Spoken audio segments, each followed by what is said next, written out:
know the definitions, not just know, you know, what you think it means.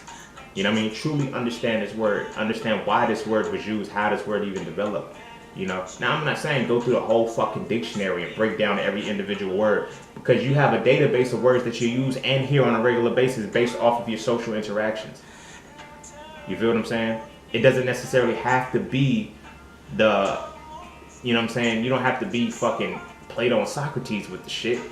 You know what I'm saying? But when you hear certain words, if this word hits you and you don't know what it is, you don't know what it means, you need to look it up and understand that definition. Especially if you're going to hear that word multiple times. You feel me? If you've heard it once, didn't know what it meant, and you never heard it again, you might be able to get by with that one. But if you heard it once, didn't know what it meant, heard it again, and then again, it's time to start paying attention, because that word is entering your auric field, and it can either control you or it can liberate you, if you understand what it means. You feel what I'm saying? It's little shit like that, but the vocabulary is very, very important, you know? Because that which you don't know, that's how things are spoken over you and held over you, because you don't know what it is. Like, think about this. We're gonna put this on a grander scale. If somebody from a different language is speaking and you can't understand, this is why a lot of Americans get mad when people don't speak English, because English is one of the hardest languages to know first and then try to learn something else, because there's so many mind fucks in the language. But it's hard to learn another language when you've already learned English. Very hard.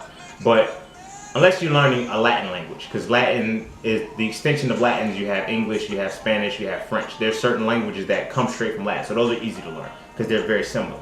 But when you hear somebody speaking in another language, you know, you kind of feel offset, like, yo, this motherfucker talking about me. Why do you feel like that? Why do you feel like that? Why do you feel like they're talking about you? Why do you assume the negative? You feel what I'm saying? But yet you don't want to dare to take and learn the language, or even learn what you're hearing. You feel what I'm saying? Or even try to. You know, because it's a point of liberation. But you know, I'm not gonna go too deep into that. But you feel the fear of that because you don't know what's going on. It's ignorance. That's why, you know, it's funny as shit, because they say ignorance is bliss, but yet when you're ignorantly in a conversation, you can't understand how blissful is that shit. That shit ain't blissful at all. You're very upset because you're like, yo, I know they talking about me. Anxiety kicks in, insecurity kicks in. You're like, yo, and these motherfuckers could be talking about pizza and bagels. They could be arguing about why you should or shouldn't put pineapples on pizza. You feel what I'm saying? But all you hear is what you don't hear. You feel me? What you don't know about.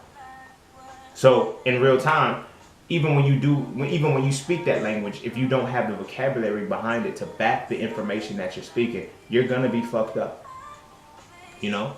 This is why, you know, going up to higher levels of academia and shit like that, they give you, oh, this is a college word, this is this word, this is this word. No, it's a word that keeps you from being controlled. You feel what I'm saying? So, accept the vocabulary and embrace it and learn it. Like broaden your vocabulary. Please do. Please do. You know what I'm saying? I say every day, read something that challenges your thought process, because it's going to have words in it that, you know, you just don't hear on a regular basis. You feel what I'm saying? That shit is very powerful if you don't have the vocabulary behind it. And then when you don't have the vocabulary, you get lazy with antonyms and synonyms. Synonyms and antonyms, they're so fucking lazy.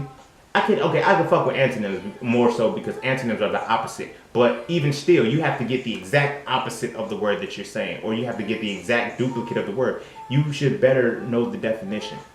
You know? You should better know the definition, because that word can completely offset and change so much shit in the sentence. Yeah, it seems like it can fit for that moment when you're doing spell check and you realize, you know, you a word and you didn't use the same word several times. You're like, all right, let me try to find something different, right click and get my synonym. You feel what I'm saying? But just because it's similar doesn't mean it's the same. You feel me? Case in point, let's go back to the humility, the humble and the modest word. People say the two, they're not the same shit. Modest does not say I have to make myself insignificant to something. Modest says that I am aware of what I am, I have the confidence in what I am, but I am not overthinking myself, or I'm not overhyping myself. Humility says I have to make myself insignificant to something, you know? But just knowing that these two are synonymous, Just knowing that these two are synonymous means that you're assuming one thing when it's not. And if they are synonymous with one another, and you know they fit within the sentence, when you speak that shit, two totally different outcomes still gonna happen.